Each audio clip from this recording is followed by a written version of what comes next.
easy. పండ్ల పంచాయితీ తెలుగు కథ. ఒక అందమైన పండ్ల తోటలో సాయంత్రం వేళ పండ్లన్నీ ముచ్చట్లు చెప్పుకుంటున్నాయి. మెల్లగా ఆ ముచ్చట్లు కాస్త ఎవరు గొప్ప అనే గొడవకు దారితీశాయి.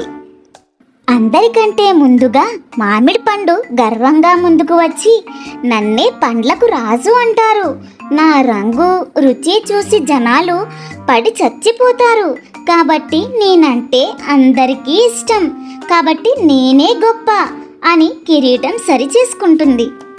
పక్కనే ఉన్న యాపిల్ నవ్వుతూ, ఆగు ఆగు, రోజుకో యాపిల్ తింటే డాక్టర్ అవసరం ఉండదు అంటారు. నేనే ఆరోగ్యానికి అసలైన కేర్ ఆఫ్ అడ్రస్. కాబట్టి గొప్పతనం నాదే అని యాపిల్ అంది.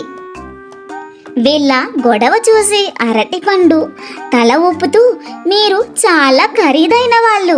పేదవాడి దగ్గర నుండి ధనవంతుడి వరకు అందరికీ తక్కువ ధరలో శక్తినిచ్చేది నేనే. నాకు సీజన్లతో పని లేదు, ఎప్పుడూ ఉంటాను. అసలైన సూపర్ హీరోని నేనే అని తన తొక్కను మెరిపిస్తుంది. వాళ్ళందర్నీ పక్కకు తోసేసి పుచ్చకాయ వచ్చి, ఎండలు మండినప్పుడు అందరూ నా కోసమే వెతుకుతారు. మీరంతా కలిసి నా అంత దాహం తీర్చలేరు. సైజులో కూడా నేనే పెద్ద, కాబట్టి నేనే గొప్ప అని గంభీరంగా చెప్పింది. అప్పుడు ద్రాక్ష పండ్లన్నీ గుంపుగా వచ్చి, మేము గుంపుగా ఉంటాము, ఐకమత్యమే మా బలం. మమ్మల్ని స్వీట్లు జ్యూసులు ఇలా దేనిలోనైనా వాడతారు. మేమే స్మార్ట్ అంటూ ద్రాక్ష గుత్తులు గంతులేశాయి. అప్పుడే అక్కడికి ఒక చిన్న పాప వచ్చింది. ఆ పాప ఒక ప్లేట్లో అన్ని రకాల పండ్లను ముక్కలుగా కోసుకుని వాటిపై కొంచెం ఉప్పు మిరియాల పొడి చల్లుకుని ఎంతో ఇష్టంగా తిన్నది. ఆ పాప ముఖంలో ఉన్న ఆనందాన్ని చూసి ఆ పండ్లన్నీ నిశ్శబ్దంగా ఉండిపోయాయి. తోటలో ఉన్న ఒక ముసలి చెట్టు ఇలా అంది, చూసారా, మీరు విడివిడిగా ఉన్నప్పుడు కంటే అందరూ కలిసి ఉన్నప్పుడే ఆ పాపకు సరైన ఆరోగ్యం రుచి లభించాయి.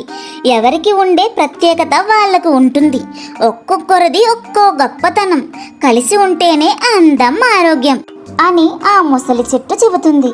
ఆ మాటతో పండ్లన్నీ తమ తప్పు తెలుసుకుని గొడవ మానేసి స్నేహంగా ఉండసాగాయి. చూసారా పిల్లలు, పండ్ల యొక్క గొడవ. ఈ పండ్లలో మీకు ఏ పండు అంటే ఇష్టమో కామెంట్ చేయండి. అలాగే ఈ వీడియో కనుక మీకు నచ్చినట్లయితే లైక్ చేయండి. మీ ఫ్యామిలీ మెంబర్స్ లేదా ఫ్రెండ్స్తో షేర్ చేసుకోండి. ఇలాంటి మరిన్ని ఇంట్రెస్టింగ్ స్టోరీస్ కోసం మన లెర్న్ మోర్ ఈజీ ఛానల్ని సబ్స్క్రైబ్ చేసుకుని పక్కనే ఉన్న గంట సింబల్ని నొక్కండి. Thanks for watching.